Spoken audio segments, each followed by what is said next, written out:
Bonjour à tous.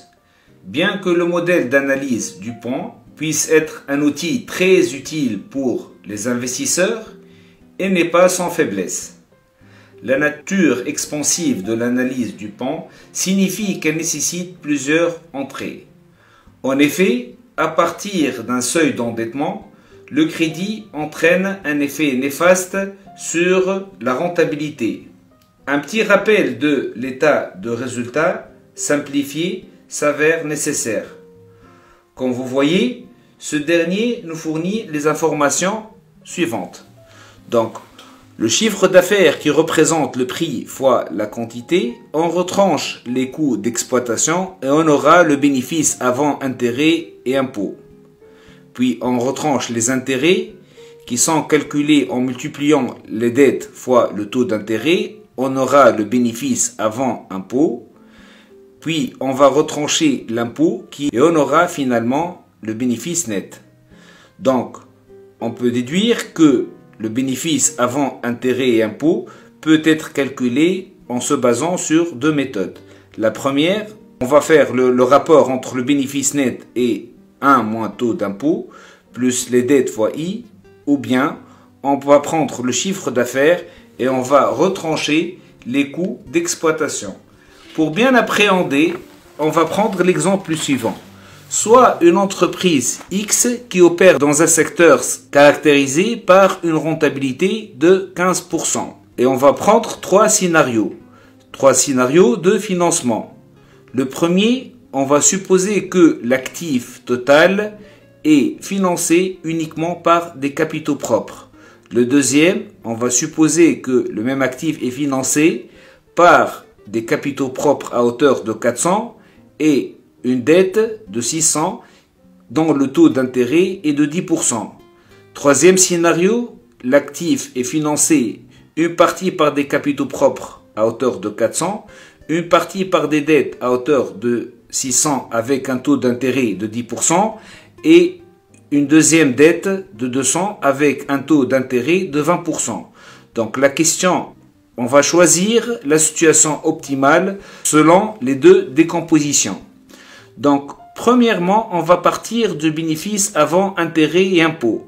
On sait que le ratio de rentabilité économique égale le bénéfice avant intérêt et impôt sur l'actif total. Ainsi, le bénéfice avant intérêt et impôt est égal à l'actif total fois 0,15. Dans la première situation, le bénéfice avant intérêt et impôt va être égal à 1000 fois 0,15, donc 150. Deuxième situation, 1000 fois 0,15, donc 150. Troisième situation, 1200 fois 0,15, donc on aura 180. Puis, on va retrancher les intérêts. Pour la première situation, il n'y a pas d'intérêt. Deuxième situation, 600 fois 0,1, donc on aura 60. La troisième situation, 600 fois 0,1 plus 200 fois 0,2, donc on aura 100. Pour calculer le bénéfice avant impôt, on va retrancher les intérêts. Donc on aura dans la première situation 150, deuxième situation 90 et troisième situation 80. Pour calculer l'impôt, donc comme on a vu, on va multiplier le bénéfice avant et impôt par le taux d'imposition, à savoir donc 0,3. Donc on aura au niveau de la situation 1 45, deuxième situation 27 et troisième situation 24. Donc finalement le bénéfice net va être égal au niveau de la première situation 105, deuxième situation 63 et troisième situation 56.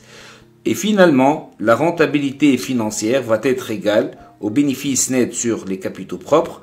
Donc au niveau de la première situation 105 sur 1000, donc à savoir 10,5. Deuxième situation 63 sur 400, donc on aura 15,75%. Troisième situation, on aura 56 sur 400, donc 14%.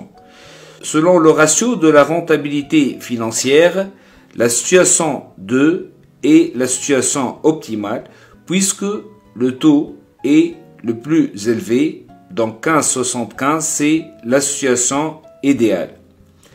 Ce qui est en contradiction avec la décomposition Dupont qui stipule que la situation 3 est la situation optimale meilleure puisqu'elle correspond au coefficient d'endettement le plus élevé. Donc il y a un paradoxe. Et on va voir au niveau de la capsule 3 que la situation 2 est la situation idéale, optimale, puisque l'effet de levier est le plus élevé. Ainsi, on peut conclure que les deux décompositions vont aboutir à des résultats différents.